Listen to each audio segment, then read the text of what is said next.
On the merit of some words and images digitally submitted, I am invited to spend 15 nights at Hospital Field House in Arborough. I will spend my time here with 8 other recent graduates.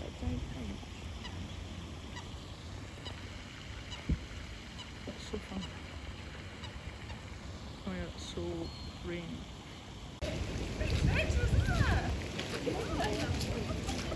Wake up on the last Sunday of the residency.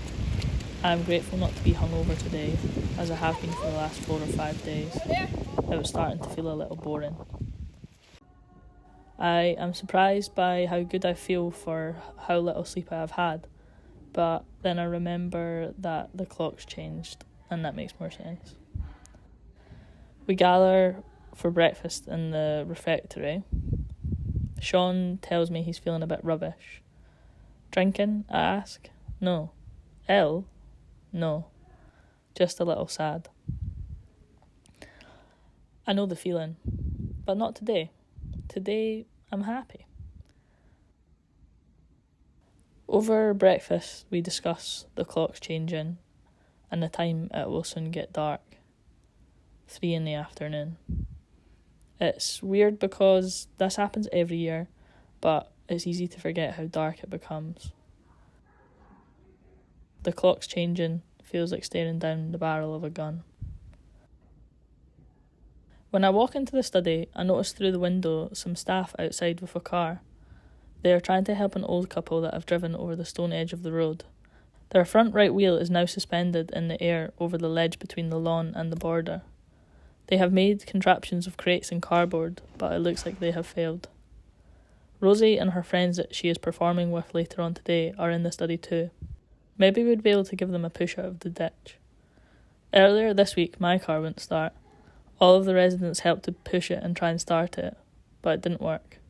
I had left the light on inside and it had consumed all of the battery. It was pretty good fun though, driving a car propelled only by human power. There's no better way to bring clarity to your thoughts than hurtling yourself down a strip of tarmac at 75 miles an hour in a piece of metal that you have no understanding of. But that's another story.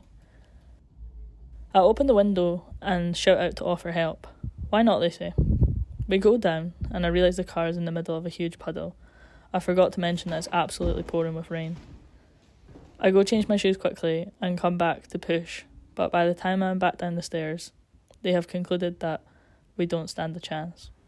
I see the person in the driver's seat pull an AA brochure from the glove box. I go back up to the study and begin to scan my things again. I scan some images of slides I made for my overhead projector PowerPoint presentation club, manual reimaginings of slide transitions. I have some 3D objects, including the Aldi fake blue riband that I had one bite of on my worst hangover I've had in ages, Monday morning.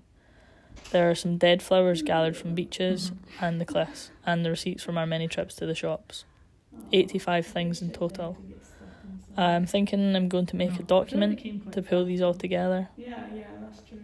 Like a sketchbook or a diary. I finish scanning and pack up my things. I go to leave the room, but I see that the AA van has arrived. I'll watch and see how this unfolds, I say to myself. I don't know why I find such boring things exciting, but it's nice to be brought joy easily.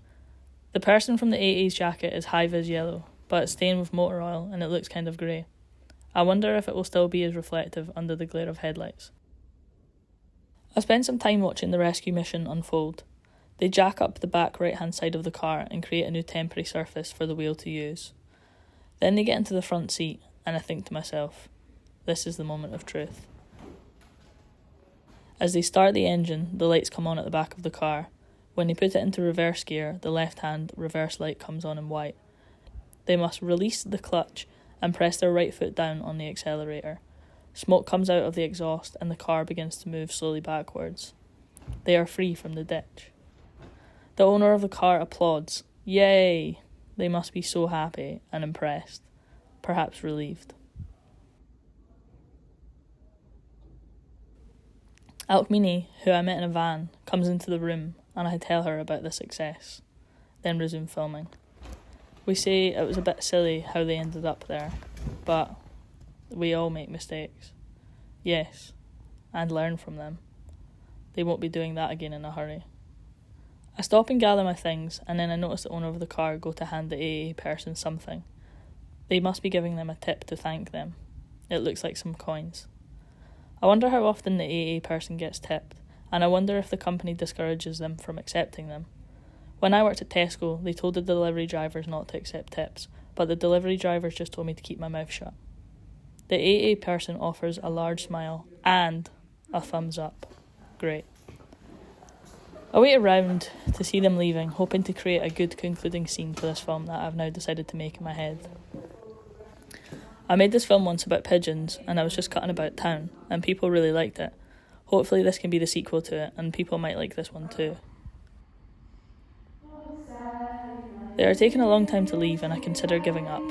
But I persevere, and I get a nice shot of the Great Aggle driving up the Hospital Field House driveway. The person in the AA van moved their vehicle out of the way, but they don't seem to be ready to leave yet. I give up. I walk out into the hall and see Rosie and her friends rehearsing for their performance at 4:30. I comment on the positions they are in as I walk down the main staircase. When I get down, I see the van out of the main entrance door and decide to persevere with my decision to film the van leaving. Excellent. They begin to move. It was worth it. I notice them stop again, and the window rolls down. They lean out of the window, and it looks like they are taking a photo. I suddenly feel very watched, like I have been caught.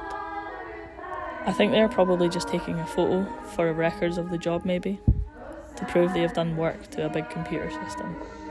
Or maybe they are impressed by the architecture of the house, and they are going to show it to somebody that they care about. Either way, I know that me filming this happen will somehow be included in that image. Maybe there's something interesting in that.